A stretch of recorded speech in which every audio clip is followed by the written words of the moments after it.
Shalom, Markins, Rakama Kapashim, Jim, only giving all praise, honor, and glory to Yahweh, by Hashem Yahushai, by Hashem Rachach. Want to give double honors unto the elders, the apostles of GMS, and shalom out there to the whole that's pushing truth and all sincerity. Back again with another video. I got an article here from the BBC, right? Brothers had posted up in the chat group, right? And as you can see here, you know, it's an article on the mark, okay, the MOTB, right? And you know, these articles come up every now and again, right? And more commonly so, more frequently, right? As time goes by, because we're getting closer to the day where this is going to be introduced in mass, and it's going to be adopted in mass. All right, Esau's going to twist people's arms and have people doing this, you know, for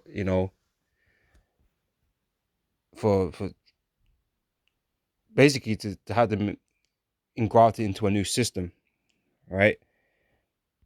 You know, like I said, you know, they're gonna give all the good talk and why this is useful and why this is good and whatnot, and you know, people's arms are gonna get twisted, and then after a while, those arms that can't be twisted, man, it's gonna get forced upon. So, you know, eventually, what you're looking at here is the future of payment, right? This is what the future holds for payments, okay, and a new financial system that's going to be implemented. All right, so I'm going to read this article and, you know, grab the you know, the prophecy of Revelation chapter 13 on 16, right? But we're going to read this because it's becoming more commercially viable now, and you know, this is why you're going to see more and more of these articles pop up, because it ain't something that one or two people have got, all right, out there in the world somewhere, but these are viable technologies that can be pushed out in masses, man. So it's just a question of uptake. How long is it going to take for people to get on board with this, or, you know, be convinced that, you know, this technology is good, and, you know, that you know, this is the way forward. So he's still going to do his his marketing campaigns to do just that. But anyway, into the article, right? This is Patrick Pullman causes a stir whenever he pays for something in a shop or restaurant. This is because the 37-year-old doesn't need to use a bank card or his mobile phone to pay. Instead, he simply places his left hand near the contactless card reader and payments go through. The reactions I get from cashiers are priceless, says Mr. Portman, a security guard from the Netherlands. All right, so, you know, people have been doing this, man, because it's seen as cool, you know, maybe a little bit gimmicky. People they like the idea of having this sort of stuff in them, and the reactions that it causes people, you know.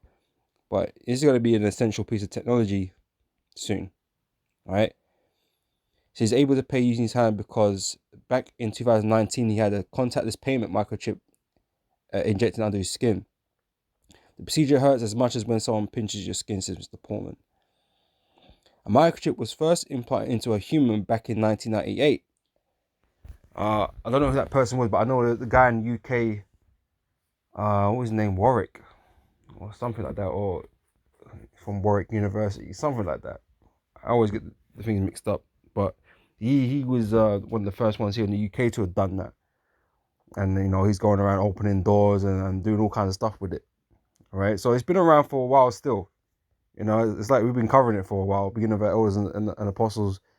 You know, we've been covering this, right?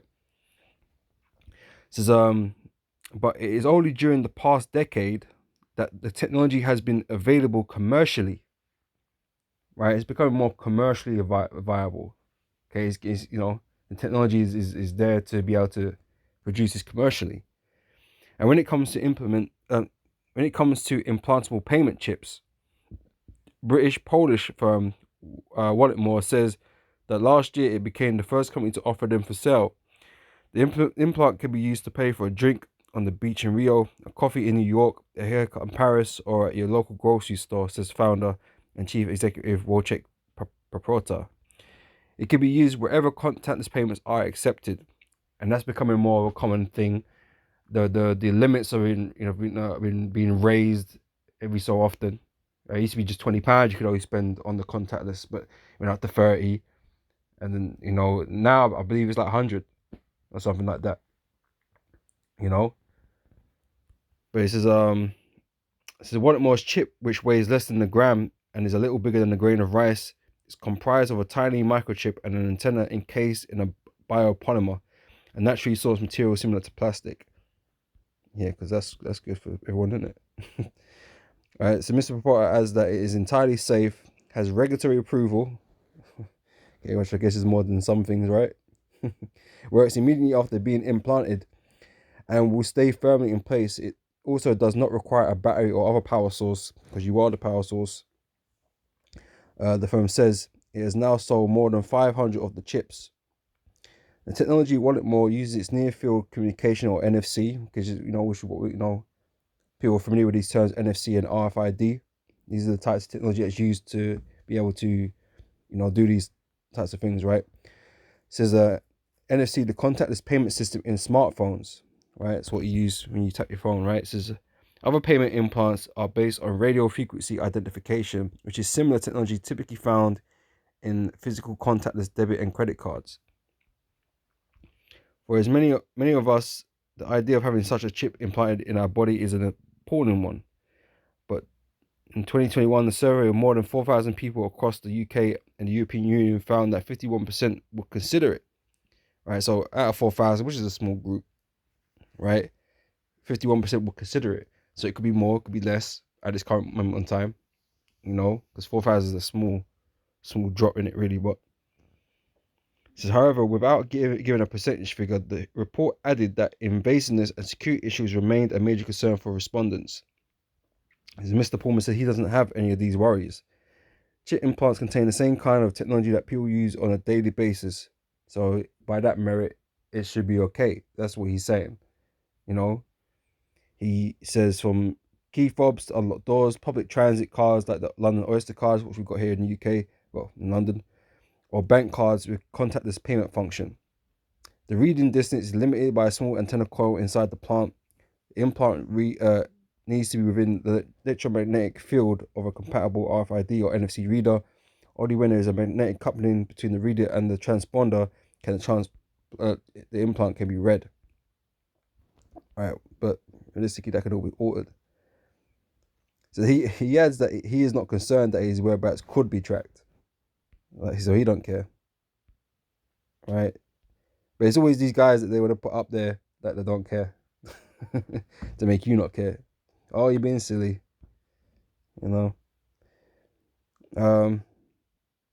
RFID chips are used in pets to identify them when they are lost, he says, but it is not possible to locate them using an RFID chip implant.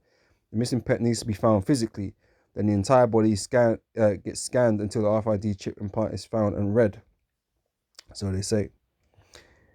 Yet the issue with such chips and what causes concern is whether in the future they become ever more advanced and packed full of a person's private data, and in turn whether this information is secure and if a person could indeed be tracked. Financial technology or fintech expert Theodora Law is a co-author of a book, blah, blah, blah, blah, blah. She says that implanted payment chips are just an extension of the Internet of Things, okay, and that's something we've been talking about also. This is a whole new digital systems being created around us, man, that interacts with, all these digital systems, right? And they call that the Internet of Things. Now, the missing link in all of that connection, the connectivity, right, is you as an individual, right? Now the cars, they'll with the help with the 5G and that, they'll talk to lampposts and other cars and its surroundings a lot more efficiently with the whole 5G network because it runs faster. That's what it's built for. The smart cities, right? Now the only thing that's not connected to it or hasn't been started to be connected to it is people. So you got your fridge, your toaster, kettle, wash machine, your TV. They're all connected. They can all communicate with each other. All right, they can all know what's going on and be synced up and all that kind of stuff. It's you that needs to be now connected, right? And this is what this will do. Okay, it will connect you into the Internet of Things, that which will basically incorporate you into that system, this new system that's being built. All right, your new cage, right? Um, she says, oh, yeah, she says that implanting payment chips are just an extension of the Internet of Things. By that, she means another way of connecting and exchanging data. She says, while she says that many people are open to the idea as it would make paying for things quicker and easier, and perhaps the only way, the benefit must be weighed up with the risks, right? And this is what this comes our side of things now, right? Because we tell you that in the scriptures there's a prophecy, okay, concerning the MOTB, okay, which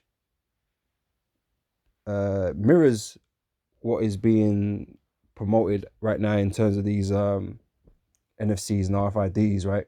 These implants, right?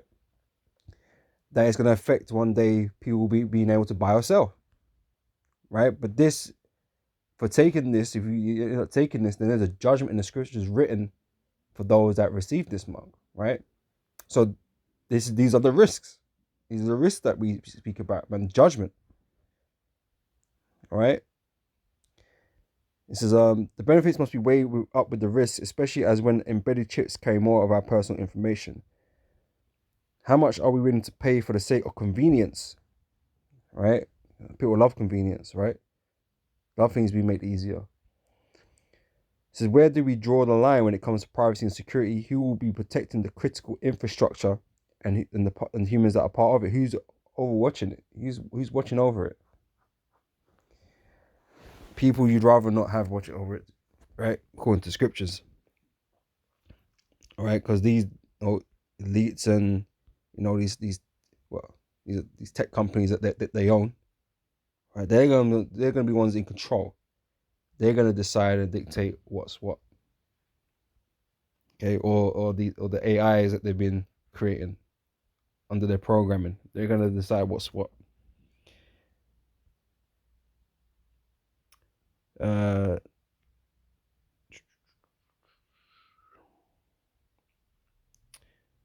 So there is a dark side to the technology that has a potential for abuse.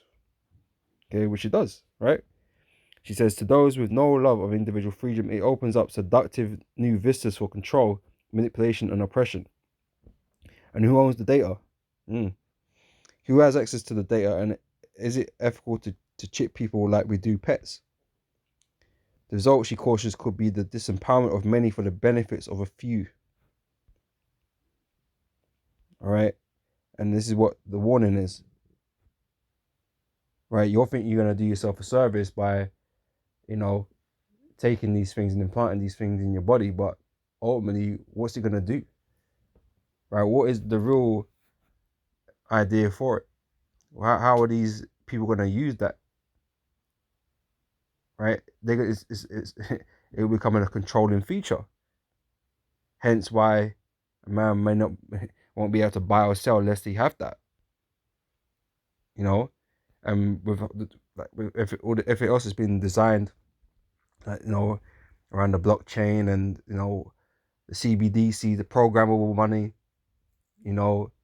it can dictate what you can and can't do. You got social credit systems being implemented in parts of the world, so it can become very restricting very quickly, when all these technologies come together,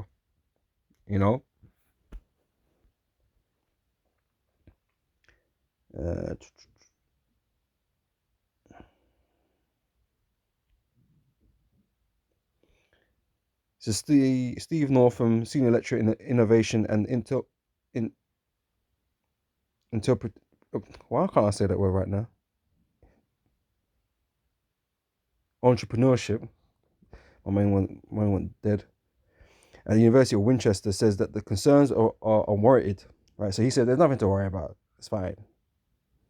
So in addition to this academic work, he is a founder of a UK firm, Biotech. So he got something to gain out of this. Of course, he ain't gonna see nothing wrong with it. Which has been making implanted contactless chips since 2017. His implants are aimed at people with disabilities who can use the chips to automatically open doors. Right, so that's the fluffy side of things, the things that the things that they'll promote. Same with um, Elon Musk, Neuralink. Oh, we're gonna help disabled people and fix things and help them gain speech and mobility and all that kind of stuff. So that side of technology, that's gonna sound great to people because there's people out there suffering with different types of disabilities. So obviously that's gonna sound great, right? And if that's how you want it, that's how you want to push it. You want people to adopt it and accept it. That's how you want to push it, man. You want to touch the hearts of the people, man. Right? So that's what they're gonna tell you. You know, this is we have daily inquiries, he says, and have carried out over 500 implants in the UK, but the CEV caused some reduction in this.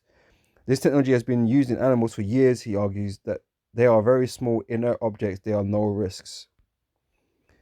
This is back in the Netherlands. Mr. Pullman describes himself as a biohacker, someone who puts pieces of technology into his body to try and improve his performance.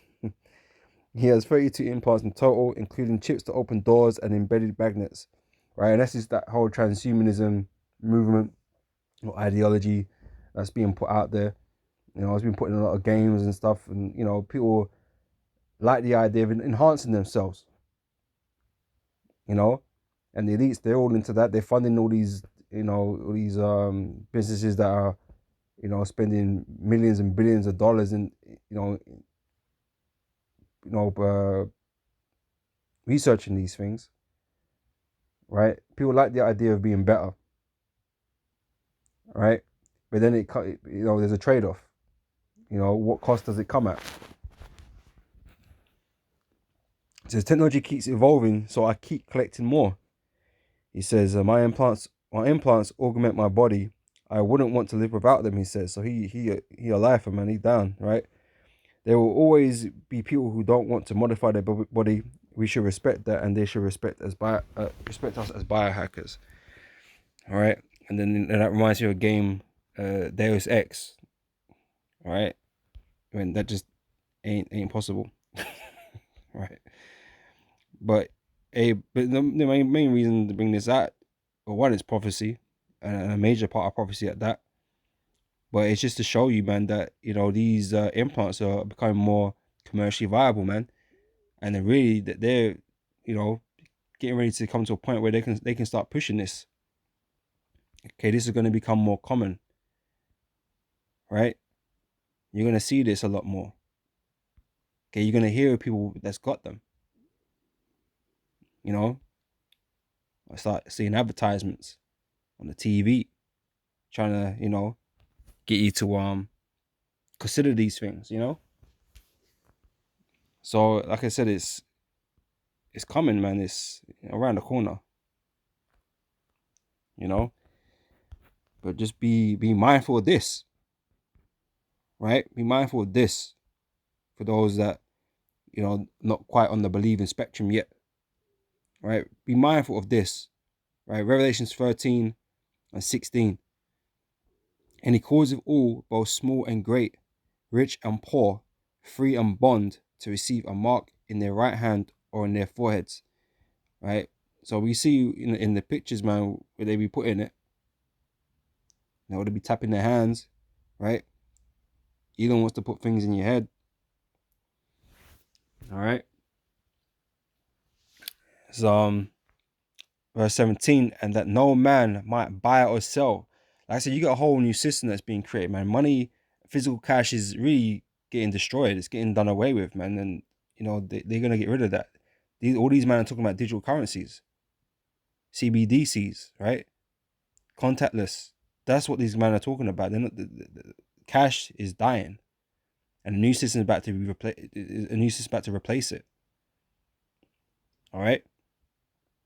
So if you're not in that system or you're not connected to that system, just like if you ain't got an app, you can't do online banking without the app or without the program to run it.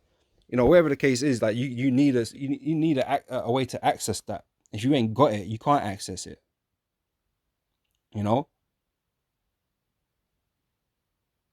So it's the same here. If you ain't got that technology or you know that's the way it's being done, then you need that technology to have access to it. You know, all those requirements, right? So he calls you both small and great, rich and poor, free and bond to receive a mark in their right hand or in their foreheads, and that no man might buy or sell save he that had the mark or the name of the beast or the number of his name. Right? So you're not gonna be able to do no purchasing or selling without this. Cash is gonna become obsolete. Right? Soon it's gonna become obsolete. Okay, it's not gonna be legal tender anymore. Right? So it's gonna get replaced with this whole new system. Okay, one that's an upgrade from what we currently got in terms of the phones and the cards. Something more secure, as they're gonna put it. You can't lose it, right? People can't steal it. You know. But yeah, man, that's what's happening, right? This is the age we're in. Okay, the age of prophecy being fulfilled, right? You know, these end time prophecies, man, they will come into pass, man. You can stick your head in the sand and you can keep it there, but they ain't that don't mean that the world ain't moving, man. It don't mean these prophecies ain't being fulfilled. All right. Anyway, with that, I'm gonna say shalom. I hope this is edifying, and I'll catch you brothers and sisters on the next video, man. So till then, let's say shalom.